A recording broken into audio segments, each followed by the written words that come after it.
कहते हैं कबीर ये माया अटपटी सब गट आण अड़ी, और किस किस न समझाऊं या तो कुएं भांग पड़ी। यानी सब ने एक जैसा ही ज्ञान ग्रहण करा, खैर सबके एक जैसे विचार हैं। अब झूठा सुख कौन सा है? इन कार कोठियों को हम अपना मानते हैं, संतान संपत्ति को अपना मानते हैं। इसका उदाहरण आपको दे दिया। परमात्मा कहते हैं राम नाम कड़ुआ लगे और मीठे लगे दाम, दुविधा में दोनों गए भाई, माया मिली ना राम। माया तो मिले को नहीं। यानी मान लीजिए आपके पास अरबों संपत्ति अरबों हो भी गई तो वह तेरी नहीं। आपको दो चार रोटी सुबह, 4 रोटी शाम में, और 1 वर्ष में गणित गणे 4 कपड़े कुर्ते पजामे बहुत। 1 वर्ष में खत्म, पाटे को नहीं, ईसाई काम रह रहे आजकल। और 2 जोड़ी चप्पल जूते और 1 खाट का स्थान, 1 चारपाई आ जा, गणित गणित 2 आ जा, जितने एक परिवार एक व्यक्ति को 1 चारपाई। कहने का भाव यह कि ऐसा सीमित सा मकान, इतने की आवश्यकता आपको है, और बाकी पैसा आपके पास उसने के शर्म में मारोगे, क्या करोगे उसका? अब या तो कि तो बकवादा में लावेगा, कि तो शराब पीवेगा, कि तो और कोठी खरीद कर गिर देगा, उस पर कोई कब्जा कर लेगा, फिर लट्ठम लट्ठा मुकदमे होंगे। या कोई ले लेगा रिश्तेदार या कोई मित्र बनकर फिर दे को ना, फिर खेचा तानी रात ने नींद आवना, वह रखेगी बगन में पात्रे, वो माया तना जीर्ण नहीं दे। और माया तो परमात्मा कहते हैं इस जीव की सबसे बड़ी शत्रु है जो भगवान से दूर करे। अभी झूठे सुख को सुख मान लिया, कार कोठी होगी, बढ़िया व्यापार बिजनेस या कोई नौकरी होगी, तो भगवान से 100 कोस दूर है वो प्राणी। कोई एक आध पुण्यात्मा इसे प्रेरणा होकर आ जाता, वो तो फॉर एग्जाम्पल होते हैं। तो परमात्मा कहते हैं इसे सुख का आग लगे जो भगवान से दूर करे। परमात्मा कहते हैं वो दुख अच्छा हमारे लिए जो परमात्मा के चरणों में हमें लगाए रखे। कबीर साहब कहते हैं सुख के माथे पत्थर पड़ो जिससे नाम रट देते जावे, और बलिहारी वो दुख जो पल पल नाम रटावे। कि हे परमात्मा इसे सुख की हमने जरूरत नहीं, देते भगवान से दूर करे। पत्थर पड़ो इसे सुख के ऊपर, और बलिहारी उस दुख के जो पल पल नाम रटावे। जैसे भक्त नाम ले रखा किसी ने और उसको कोई पीड़ा हो जाती है, चिंता शुरू हो जाती है उसको, हे भगवान कदे कैंसर ना हो जा, हे परमात्मा कोई और ऑपरेशन ना बन जा। तो वहां तक जाता है जहां डॉक्टर के पास, और भगवान याद रह कर आता है, और वहां जाकर डॉक्टर करता है अल्ट्रासाउंड और एक्सरे वगैरह करके बता देता है कि आपको वैसी कोई खास बीमारी नहीं है, नॉर्मल सी है, ये दवाई लो ठीक हो जाए। उसके बाद फिर परमात्मा के गुण कितने गाता है वो। जो भक्ति से दूर हैं वो तो भूल भाल जाते हैं, उनको तो परमात्मा याद आता है, कोई ना डॉक्टर दिखे। और पुण्यात्मा जो भक्ति करते हैं उनको डॉक्टर नहीं भगवान पहले दिखाई देता है। पुण्यात्मा आपके प्रारब्ध में, आपके संस्कार में मृत्यु है और कैंसर से है, और वो होगी, नाम ले रखा आपने, और डॉक्टर ने भी डिक्लेयर कर दिया कि कैंसर है भाई।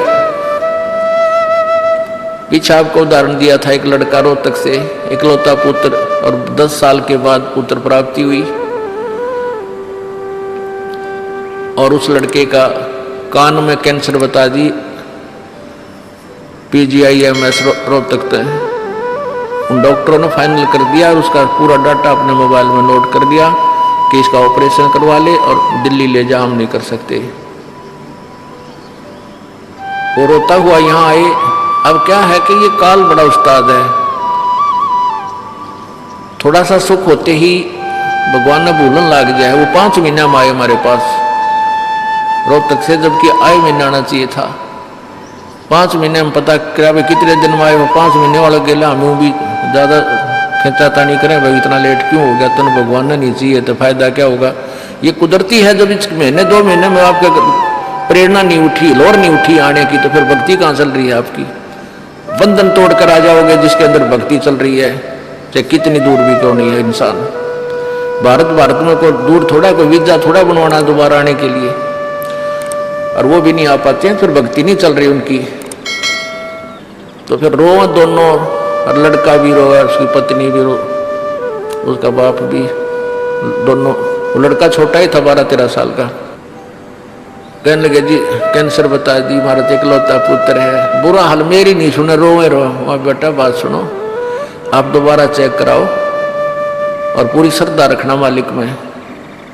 आप दोबारा ऑपरेशन कराने से पहले चेक जरूर करा लेना।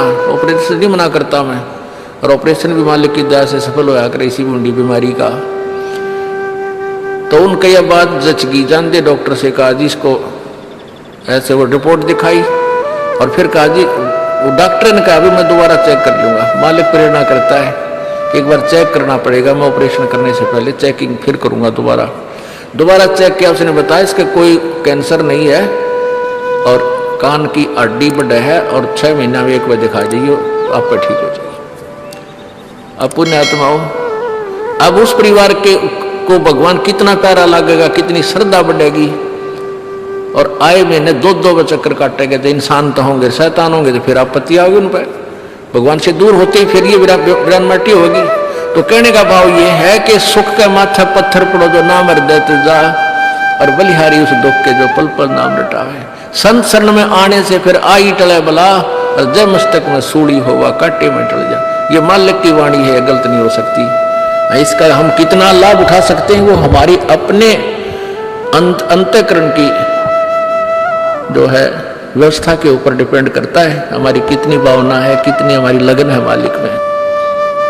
अब कुछ भक्त ऐसे भी आते हैं जी, हमें लाभ ना होया, पाठ भी करा लिया, जोत भी चढ़ा दी, और 3 बार आ लिया मैं, ईसा डिठोरा दिखाऊंगे, मेरा ऊपर जानो बहुत बड़ा, मुझे ही ज्यादा आवश्यकता है, इसने कती नहीं। वो बेचारे बालक हैं, पहली दूसरी कक्षा के, वो कुछ भी बोल सकते हैं, उनको ज्ञान ही नहीं। और ऐसे लाखों लोग हैं जिनको निरे सुख हो लिए।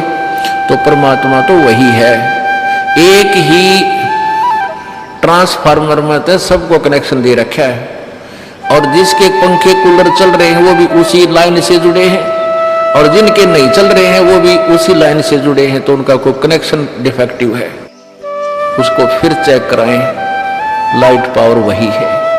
कहते हैं सतगुरु के दरबार में कमी काहे की ना, अंसा मौज नहीं पावता तेरी चूक चाकरी में। कि इस परमात्मा के दरबार में किसी चीज की कमी नहीं। और परमात्मा आपको बताते हैं कि यदि तुझे लाभ नहीं मिल रहा तेरी चूक चाकरी में, आपके अंदर कोई श्रद्धा में कमी है, आपकी भावना में कमी है, या आपका कनेक्शन लूज है, आपका कनेक्शन कट ऑफ हो गया, वह पावर आ नहीं रही। इस परमात्मा कबीर जी के शब्द कोश में असंभव शब्द नहीं है। इस कबीर परमेश्वर की डिक्शनरी में इम्पॉसिबल वर्ड नहीं है, ये वो भगवान है। और फिर भी हम इससे लाभ नहीं प्राप्त कर पा रहे हैं, तो हमारी कोई क्रियाओं में, हमारी भावनाओं में त्रुटि है। और जब तक देखो, सीधी सी बात है, हमने हैंडपंप से जल लेना है तो पात्र को नीचे ही रखना पड़ेगा। तो सतगुरु के दरबार में आके आपको अधीन होना ही पड़ेगा। अधीन हुए बिना भगवान मदद नहीं करेगा। रावण ने भक्ति भी की, लेकिन उसमें अधीन्य की कमी थी, और अधीन्य की कमी उसको लेकर डूबेगी। नहीं, रावण जैसी भक्ति कोई 7 जन्म नहीं कर सकता, कितना साधक बन जाओ। जब परमात्मा के नाम पर यहां से काट कचड़ा देना, अगले समर्पण, तो कहने का भाव यह है कि और फिर उसके अंदर जैसा किया वैसा फल उसको मिलता रहा, लेकिन अधीन्य नहीं आई, फिर सारी करी कराई खो दी। तो इसलिए हमारे अंदर विनम्रता यानी सच्ची लगन, अंतःकरण में सत्यता, छल कपट नहीं रखा माड़ी सी भी अपने सच्चे दरबार में आवे। गुरु जी के प्रति कोई विकार, यहाँ कर कोई भी दोष नहीं देखे। यदि आप किसी में दोष देख रहे हो, वो दोष आपके अंदर है। एक चोर के यहाँ कोई व्यक्ति डटिया रहा, इतने राह चलता शरीफ व्यक्ति, तो तो वो चोर सारी रात जागता रहा कि कहीं ये रात ने उठ कर तेरे घर में गड़बड़ ना कर जा, चोरी ना कर ले जा। और वो भला आदमी सामने सोया था, सवेरे उठा और सवेरे राम रमी करके चला गया, रात काटनी थी। अब वो दोष उस चोर में था कि कदे ये चोरी ना कर ले, रात ने तेरा सामान ना निकाल ले जा। और वो भला आदमी चैन से सो रहा, उसको लेना नहीं देना। तो ऐसे ही एक घर में चोर आ गया, रात चलता व्यक्ति था, वो था चोर, डट गया किसी के घर पर। उस भले व्यक्ति ने वो चोर ना दिखाई दे था क्योंकि उसमें दोष नहीं था। उसने अपने घर में उसको रोका, गर्मी सर्दियों के दिन थे, वहीं जहां आप सारा परिवार सो रहा था वहां सो गया। रात में उठ कर उन्हीं के घर में चोरी करके चोर जाता रहा। अब वो भले आदमी के मन में दोष नहीं था, वो ना जाग गया क्योंकि उसने अपने जैसा दिखा था। और वो भला आदमी उस चोर के घर डटिया तो उस चोर में वो भला आदमी भी चोर दिखाई देता, वो दोष उसके अंदर है। तो इसी प्रकार आप किसी अन्य में कोई दोष देख रहे हो, वो आपके अंदर उससे अधिक मिलेगा। ये टटोल कर देख लेना। जब आपके अंदर कोई दोष है नहीं तो आपको दूसरे में दिखे को ना। ये एक अपना दर्पण है अपने अंदर के विकार देखने का।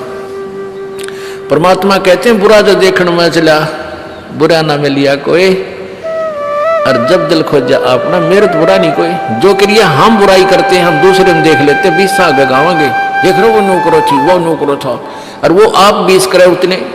तो हमने पहले अपने अंतःकरण को साफ करना चाहिए, फिर और करे तो अपने आप भरेगा। तो हम ठेकेदार ना बनकर अपनी भक्ति करें और परमात्मा को पाने का प्रयत्न करें, यहाँ से पीछा छुटवाने का।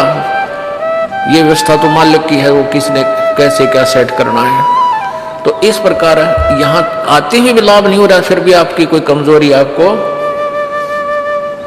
सेध रही है, दुख दे रही है, बाधक बन रही है, उसको ठीक करो। अब प्रसंग चल रहा है कि झूठे सुख को सुख है ये मान रहा मनबोध, ये सकल चबीना काल का और कुछ मुख में कुछ गोद है। अब परमात्मा क्या बताते हैं,